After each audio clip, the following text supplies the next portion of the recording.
An Anas wa abdillahi qala Rasulullah SAW al-khalqu iyalullahi fa ahabbul khalqi ilallah man ahsana ila iyalih.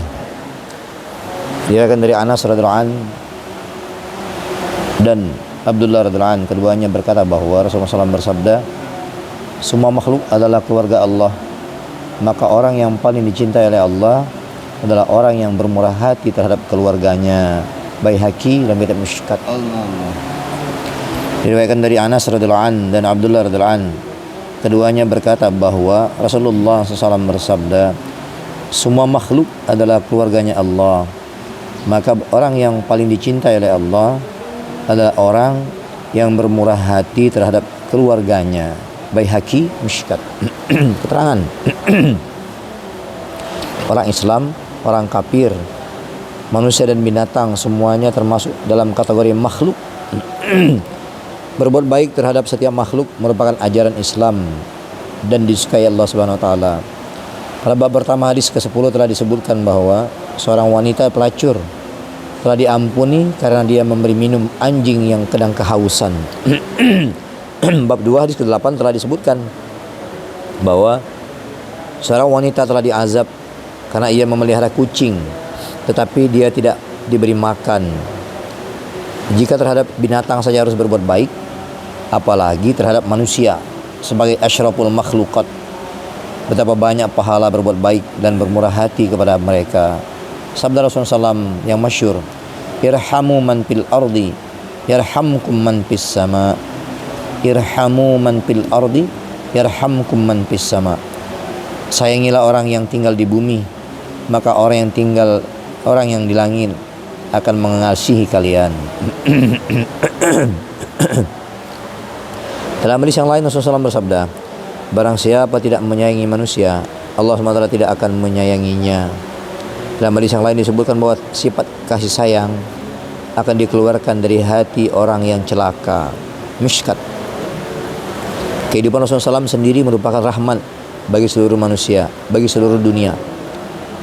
Setiap kisah kehidupan Rasulullah SAW menjadi saksi mengenai rahmat tersebut. Untuk itu menjadi keharusan bagi umat ini untuk meneliti kisah kehidupan Rasulullah SAW dan meneladani kehidupan beliau. Allah Subhanahu wa taala berfirman, "Wa ma arsalnaka illa rahmatan lil alamin."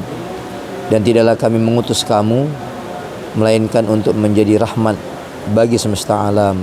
Al-Anbiya ayat 107.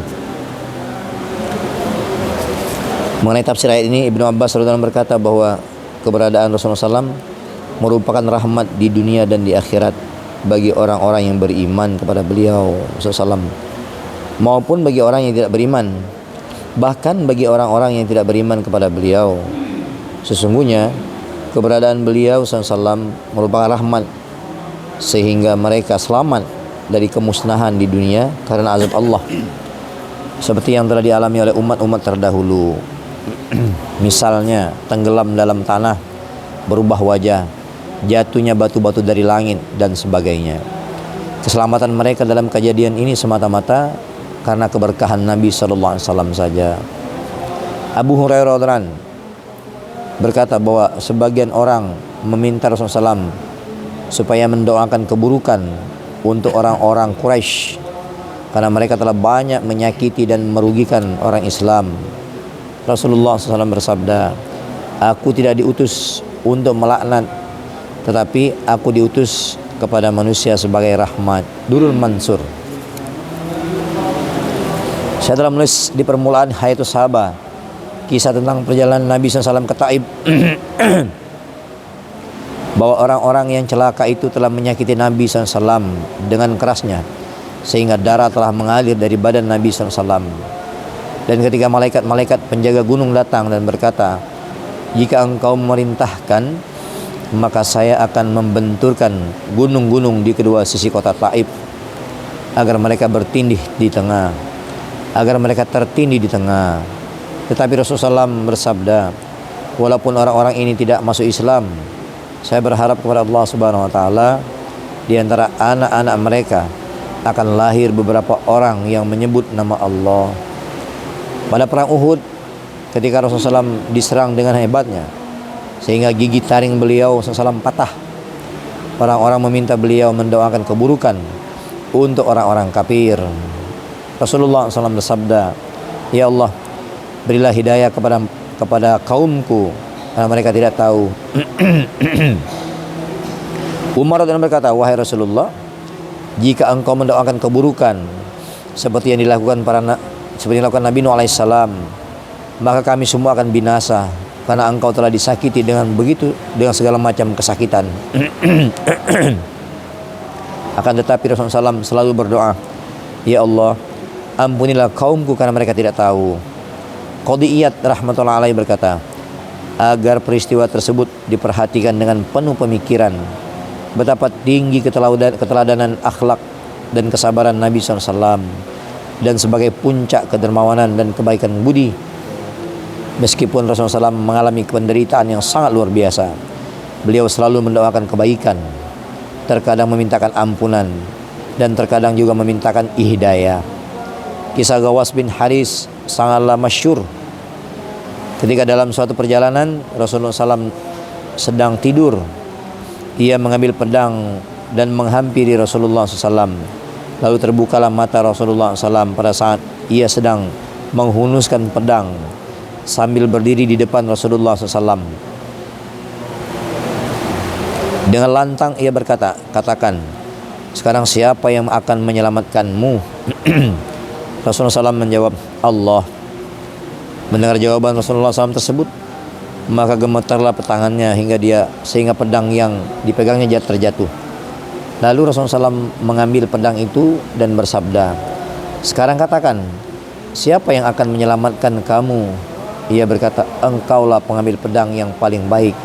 Maksudnya ia minta maaf. Rasulullah SAW pun memaafkannya. Kisah yang juga masyhur adalah kisah tentang wanita Yahudi yang meracuni Nabi SAW. Dan wanita itu pun mengakui bahwa dirinya telah meracuni beliau SAW. Tetapi Rasulullah SAW tidak mau melakukan balas dendam.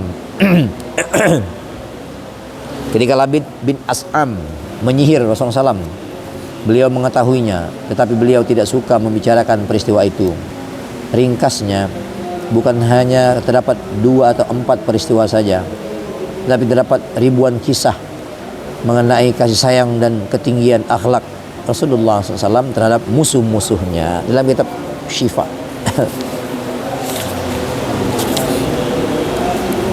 Nabi SAW bersabda, "Kalian tidak akan beriman selama kalian tidak saling berkasih sayang." Para sahabat radhiyallahu berkata, "Wahai Rasulullah, kami telah saling mengasihi." Rasulullah SAW bersabda, "Jika kasih sayang itu hanya kepada sesama muslim, itu bukanlah kasih sayang. Itu bukanlah kasih sayang yang sebenarnya. Kasih sayang yang sesungguhnya adalah kepada sekalian manusia." Ketika Rasulullah SAW pergi ke sebuah rumah, di sana ada beberapa orang Quraisy yang sedang duduk. Kemudian Rasulullah SAW bersabda, "Kekhalifahan tetap berada di pihak orang-orang Quraisy selama mereka menjaga kebiasaan ini, yaitu mereka mengasihi orang yang meminta belas kasihan dari mereka. Jika mereka memutuskan suatu masalah, mereka memutuskannya dengan adil. Jika membagi sesuatu, mereka membaginya dengan adil. Barang siapa yang tidak menjaga perkara-perkara itu, maka Allah Subhanahu wa taala, malaikat-malaikat dan semua manusia melaknat mereka." Ketika Rasulullah SAW pergi ke sebuah rumah di mana orang Muhajirin dan Ansar duduk di sana, setiap orang bergeser dari tempat duduknya dengan harapan Rasulullah SAW duduk di tempat tersebut. Kemudian Rasulullah SAW duduk di pintu sambil meletakkan kedua tangannya di tiang pintu. Beliau bersabda, "Aku mempunyai banyak hak atas kalian. Kepemimpinan selalu berada di tangan orang Quraisy selama mereka menjaga 3 perkara. Yang pertama, menyayangi orang yang meminta belas kasihan dari mereka. Yang kedua, adil dalam memutuskan. Yang tiga, menyempurnakan janji. Barang siapa yang tidak berbuat seperti itu, Allah, malaikat dan semua manusia melaknatnya."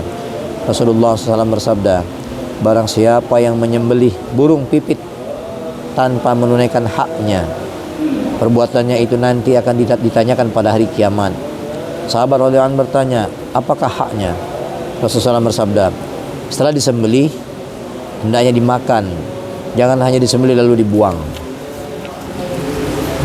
Dalam beberapa hadis lain disebutkan, berilah makan hamba sahaya yang menjadi milikmu makanan yang engkau makan, berilah pakaian sebagaimana yang kamu pakai, dan hamba saya yang tidak cocok, kamu tidak ada hak untuk menyiksanya, tetapi juallah dia. Kitab At-Targhib. Rasulullah SAW bersabda, ketika salah seorang pelayanmu memasak makanan untukmu, ia telah mendapatkan kepayahan panasnya makanan itu dan asap api, maka hendaknya kamu mengajaknya makan bersama. Jika makanan itu tidak begitu banyak hingga kamu tidak bisa mengajaknya makan bersama, maka berilah dia sedikit dari makanan itu, miskan. Rasulullah SAW bersabda, berbuat baik kepada bawahan itu diberkahi, dan berakhlak buruk kepada mereka merupakan bencana, miskan. Ringkasnya, Rasulullah SAW telah menekankan agar mengasihi setiap makhluk dan memuliakan mereka dengan berbagai cara.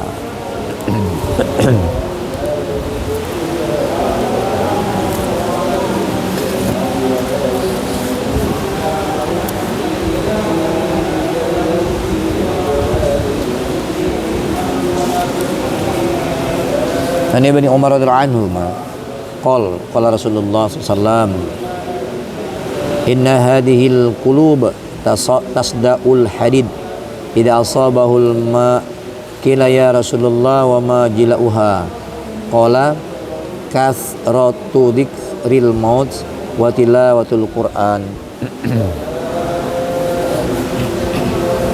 Inna hadhil qulub tasda'ul hadid idza asabahul ma qila ya Rasulullah wa ma jilauha qala aksartuhu dzikril maut wa tilawatul Qur'an.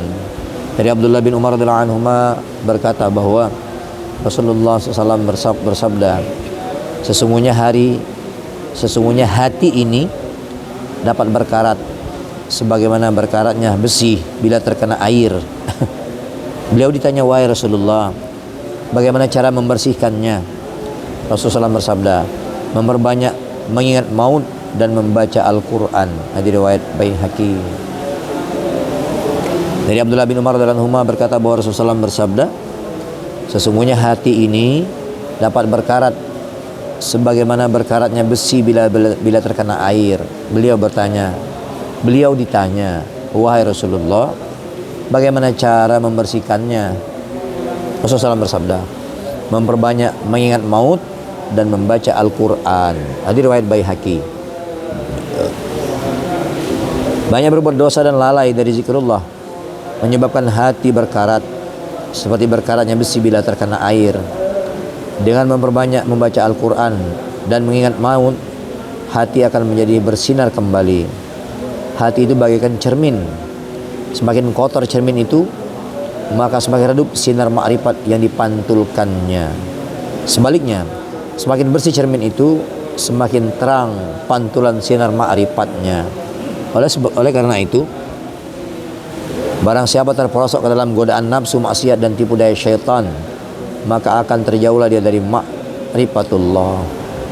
Untuk membersihkan hati yang kotor, ulama suluk tasawuf menganjurkan agar melakukan mujahadah dalam riyadhah, zikrullah dan beribadah. Disebutkan dalam beberapa hadis bahwa jika seorang hamba berbuat dosa, maka muncullah satu titik hitam di hatinya. Jika dia sungguh-sungguh bertaubat, maka titik hitam itu akan hilang. Sebaliknya, jika dia melakukan dosa lainnya, maka akan muncul titik hitam lainnya. Dan demikianlah seterusnya. Jika dosa yang telah dilakukannya begitu banyak, maka hati akan menjadi hitam, sehingga hilanglah keinginannya terhadap kebaikan. Bahkan hati selalu condong ke arah kejahatan. Semoga Allah SWT menjaga diri kita dari hal yang demikian. Al-Quran telah menyebutkan tentang masalah ini dalam ayat, kalla bal rana ala qulubihim ma kanu yaksibun. Sekali-kali tidak. Sebenarnya apa yang selalu mereka tuh usahakan itu menutup hati mereka. Mutaffifin ayat 4. ayat 14. Rasulullah SAW bersabda, aku tinggalkan kepada kalian dua nasihat. Yang satu berbicara dan yang lainnya diam. Yang berbicara adalah Al-Quran dan yang diam adalah mengingat maut. Nasihat-nasihat beliau itu akan bernilai bagi mereka yang siap menerima dan menganggapnya penting. Sedangkan bagi mereka yang menilai bahwa agama itu tidak berharga dan hanya menghalangi kemajuan, tentu ia tidak akan mempedulikan nasihat tersebut, apalagi untuk mengamalkannya. Hasan Basri rahmatullahi alaihi berkata, orang-orang dahulu memahami Al-Quran itu sebagai firman Allah. Sepanjang malam mereka sibuk bertafakur dan bertadabbur terhadap Al-Quran, memikirkan isi kandungan Al-Quran, dan sepanjang harinya mereka sibuk mengamalkannya. Sedangkan kalian hanya memperhatikan huruf fathah dan dhammanya tanpa menganggapnya sebagai firman Allah Subhanahu wa taala, sehingga tidak pernah mentafakuri dan mentadaburinya. Insyaallah yang mulia, apa yang kita baca menjadi iktibar, niat amal, niat menyampaikan. Allahumma alhimna marashida umurina wa a'izna min syururi umurina. ومن سيئات أعمالنا